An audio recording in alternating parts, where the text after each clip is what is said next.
Summer start ஆகிடுச்சிங்க. பசங்களுக்கு வெளியே இந்த ஐஸ்கிரீமு கூல் ட்ரிங்க்ஸுன்னு வாங்கி கொடுக்குறத விட நம்ம கையால் நம்மளே செஞ்சு கொடுத்தா மனசுக்கு ஒரு திருப்தியாக இருக்கும். நான் இன்றைக்கி 1.5 லிட்டர் பால் கவர் எடுத்துருக்கேங்க. அதை நல்லா காய்ச்சினேன்.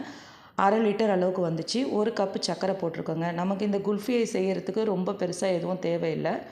2 பொருள் இருந்தால் போதும். பாலும் சர்க்கரையும் நட்ஸும் இருந்தால் போதுங்க. சூப்பராக வீட்லேயே குல்ஃபி ஐஸ் பண்ணிடலாம். எனக்கு இன்றைக்கி 5 கப்பு குல்ஃபி ஐஸ் கிடச்சிதுங்க. இதில் என்கிட்ட ஐஸ்கிரீம் பாட் இல்லை, அதனால் நான் கிளாஸில் தான் ஊற்றி சில்வர் பால் போட்டு நல்லா டைட் பண்ணி ஃப்ரிட்ஜில் வச்சுட்டேங்க. 8 மணி நேரம் கழித்து எடுத்தேன். சூப்பரான குல்ஃபி ஐஸ் ரெடியாக இருந்தது. நல்லா பால் ஆறுனதுக்கப்புறம் இந்த மாதிரி கிளாஸில் போட்டு நம்ம இந்த மாதிரி ஒரு பாக்ஸில் வச்சு ஃப்ரீசரில் வச்சிட்டோம்னா 8 மணி நேரம் கழித்து பார்த்திங்கன்னா சூப்பரான ஐஸ்கிரீம் ரெடி ஆகிடுங்க. அப்படியே கடையில் வாங்குகிற டேஸ்ட்டு இருக்கும். என் பசங்களுக்கும் கொடுத்தா ரொம்ப பிடிச்சிருந்ததுன்னு சொன்னாங்க. என்னோடய வீடியோ பிடிச்சிருந்ததுன்னா லைக் பண்ணுங்கள், மறக்காமல் சப்ஸ்கிரைப் பண்ணிக்கோங்க. தேங்க்யூ.